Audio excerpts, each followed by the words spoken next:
Alors, bonjour et bienvenue dans la première capsule de révision pour l'examen final portant sur la fonction valeur absolue. Contrairement à la théorie donnée en début d'année, je vais y aller beaucoup plus sommairement, puis je vais par contre m'arrêter sur certaines petites particularités ou peut-être certains petits pièges qui existent pour certaines fonctions à l'étude.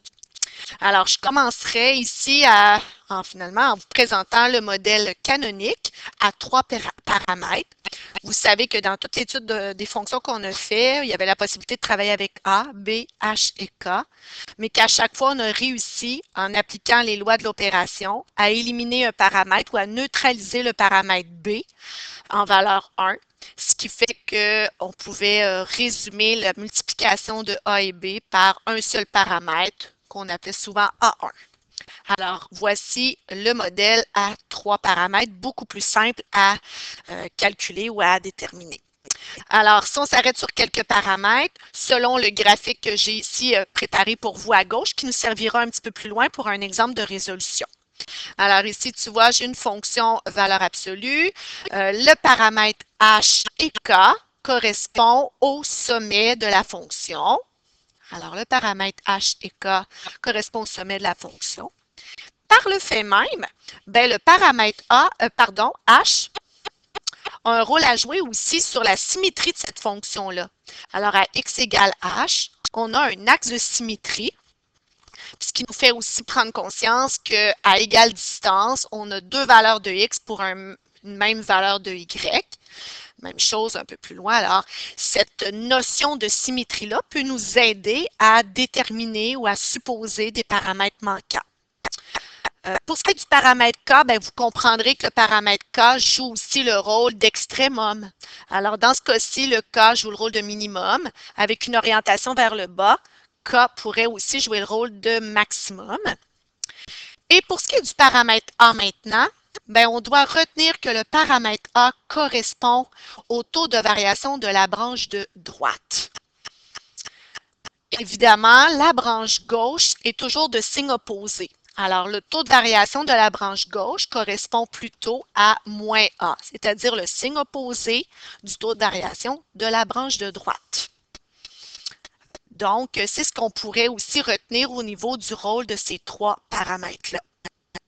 L'opération de valeur absolue, on en parlera un petit peu plus bas, mais on retient que l'opération de valeur absolue, c'est une opération qui transforme toute valeur en valeur positive. Donc, ce sera la particularité de l'opération. Selon le graphique, vous constatez que la fonction valeur absolue, par son orientation et ce type de variation-là, bien, on observe que le domaine de la fonction, c'est tout simplement les réels. Alors, pour toutes les valeurs de x, il est possible de calculer cette fonction et d'obtenir une valeur d'image. Bien, par le fait même, lorsque le domaine correspond au réel, bien, on comprendra qu'il n'y a aucune restriction qui s'appliquera sur des solutions x à la fin de la résolution. Hein, il n'y a pas, le domaine est réel, le domaine est large, donc on pourra retenir toutes les valeurs de x obtenues algébriquement. C'est peut-être seulement le contexte qui nous permettrait d'en éliminer ou d'en rejeter. Comme je l'ai dit tantôt, la particularité de l'opération, c'est de transformer tout résultat à l'intérieur de l'opération valeur absolue en valeur positive.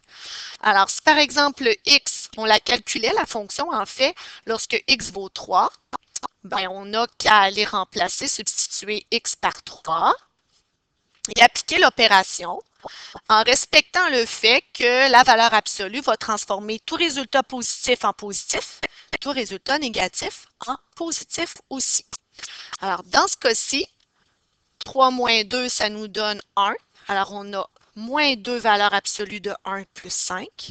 Si j'applique la chaîne d'opération, en considérant que la valeur absolue de 1 vaut 1, on obtient une image de 3. Si je fais le calcul avec une valeur de x égale à 1 plutôt, je vais faire une substitution de x par la valeur de 1.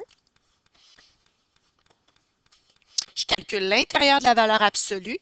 Je tiens alors la valeur absolue de moins 1 fois 2 plus 5.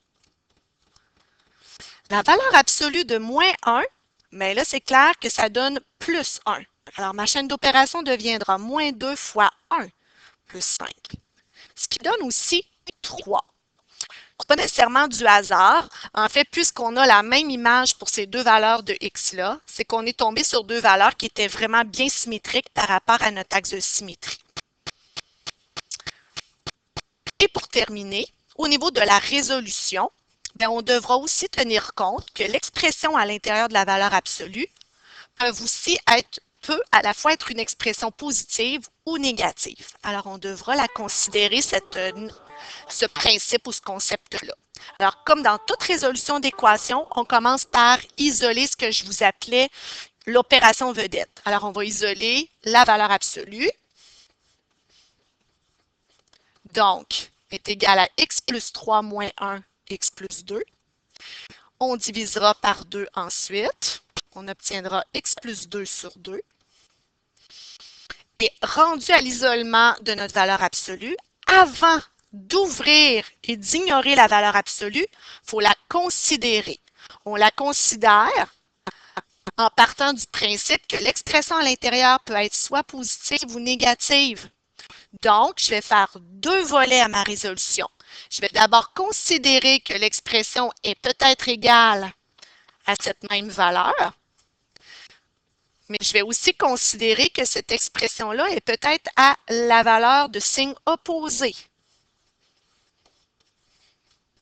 Et dans ce cas-ci, bon, pour résoudre cette partie d'équation-là, je vous suggère fortement, puisqu'on est en présence d'une proportion, de faire le produit des extrêmes et des moyens.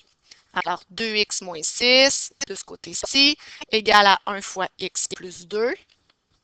Donc, par isolement, je passe un peu rapidement sur cet aspect. Ça devrait être compris. Alors, 2x moins x, 2 plus 6, 8. Alors, j'ai une première solution à x égale 8. On verra avec notre estimation graphique tout à l'heure le sens que ça a. Ici, encore là, je peux créer une proportion. Et encore une fois, faire le produit des extrêmes est égal au produit des moyens. Alors, 2 fois x moins 3, j'ai encore 2x moins 6. Et 1 fois moins x plus moins 2, j'aurai moins x moins 2. Je continue l'isolement. J'aurai ici 3x est égal à 4. Donc, x est égal à 4 tiers. Alors, on est sans contexte. Donc, il n'y a aucune raison de rejeter une solution puisque le domaine, c'est les réels. Toutes les valeurs de x sont possibles. Donc, je n'ai aucune restriction à appliquer sur les valeurs de x. Et si on termine en allant revoir notre estimation graphique au début, alors j'avais ma valeur absolue. Quand est-ce qu'elle est égale à x plus 3? On voit qu'on avait deux solutions possibles. Une qui est logiquement à 4 tiers et l'autre qui est à x égale 8. Donc, c'est une façon de prouver les deux solutions obtenues. Alors, bonne chance dans vos exercices portant sur la fonction valeur absolue.